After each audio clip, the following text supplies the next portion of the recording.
Hello friends RBR films Ramesh Sahu भवानीपाटनारू मी आपणकर होस्ट एंड दोस्त शिवा साहू मी अच्छे बीजेडी रो जनरल सेक्रेटरी मोर भौणी भी अच्छे बीजेडी महिला डिस्ट्रिक्ट रो जनरल सेक्रेटरी मोर माँ अच्छन बीजेडी रो स्टेट मेंबर।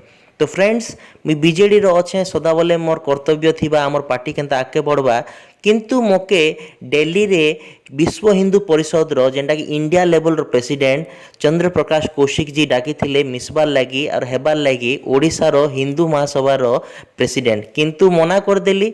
बट गोटे मीटिंग तांकर संगे दरकार तांकर आइडल काना आइडियोलॉजी काना देखबार लगी। तो चलन देखमा आरएसएस रो और हिंदू महासभा रो आइडियोलॉजी काना देश प्रति।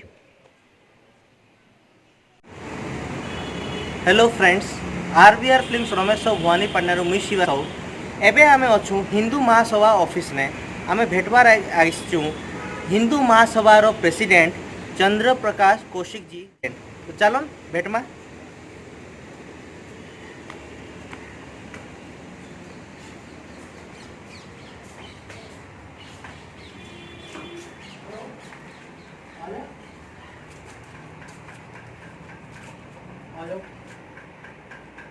जय जगन्नाथ सर।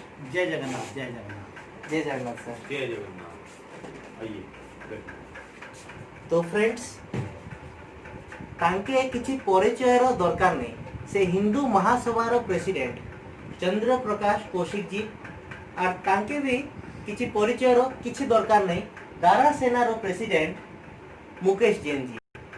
सर हम ओडिशा से आए हैं तो एक चीज़ बहुत अच्छा लगा सर आप जो हिंदुओं के लिए कर रहे हैं इंडिया लेवल में आज तो कोई नहीं कर रहा है सर। आजकल सब लोग पॉलिटिक्स के लिए कर रहे हैं, इलेक्शन खत्म होने के बाद हिंदुओं के बारे में कोई सोचता तक नहीं है।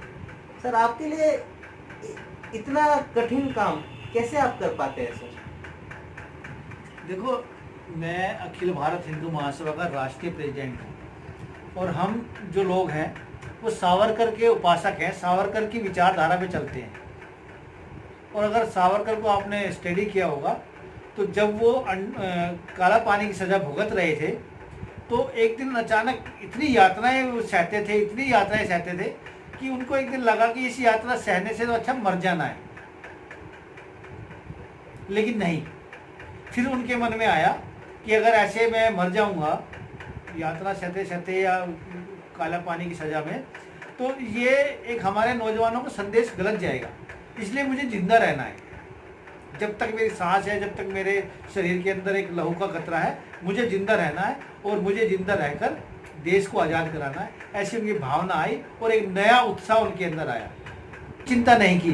तो वो जब हम उनको स्टडी करते हैं, जब उनको पढ़ते हैं, जब नई चेतना का हमारे अंदर नई चेतना आती है और उनसे प्रेरणा लेकर हम इस हिंदुत्व के कार्य में लग जाते हैं। जी को और उनके भाई को एक ही जेल में अंडमान निकोबार में रख दिया था, अलग अलग 6 साल के लिए। एक दूसरे को वो जान नहीं पा रहे थे कि मेरा भाई अगले सेल में है बोल के। फिर सुभाष चंद्र बोस जी आए अपने आजाद हिंद फौज के साथ और अंडमान निकोबार आइलैंड को पहले आज़ादी दिलाई और वहाँ पे डिक्लेयर हुआ था कि इंडिया के पहले प्राइम मिनिस्टर जो बनेंगे वो है सुभाष चंद्र बोस। किंतु सुभाष चंद्र बोस जी को नहीं बनाया गया और नेहरू उस पद को ले गए। इसके ऊपर आपका क्या बोलना है? देखो ये सही मायने में अगर देश की आज़ादी का आप आकलन करेंगे तो देश को सही मायने में आज़ाद कराया अखिल भारत हिंदू महासभा ने, क्योंकि 47 से पहले देश के अंदर 2 ही दल चलते थे, नरम दल और गरम दल। नरम दल जो था वो गांधी जी यानी कि कांग्रेस, और गरम दल जो था सुभाष चंद्र बोस को ले लो, सावरकर जी को ले लो, ये जितने भी क्रांतिकारी थे, लाला लाजपत राय को ले लो, मदन मोहन मालवीय को ले लो, जितने भी क्रांतिकारी थे उस टाइम में उनको गरम दल में रखा गया था।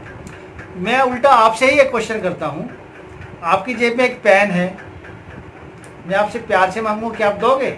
नहीं दोगे। तो ये आज़ादी जो हमें जो मिली है ना, ये चरखा चलाने से नहीं आई है। आपने कल्पना की है अभी, जैसे आपने अपने पर्सन में खुद कहा कि काला पानी की सज़ा इतनी कठिन थी कि 2 सगे भाई एक ही जेल में रहते हुए 6 साल तक उनको यही नहीं पता चल पाया कि मेरा सगा भाई भी जेल के अंदर है।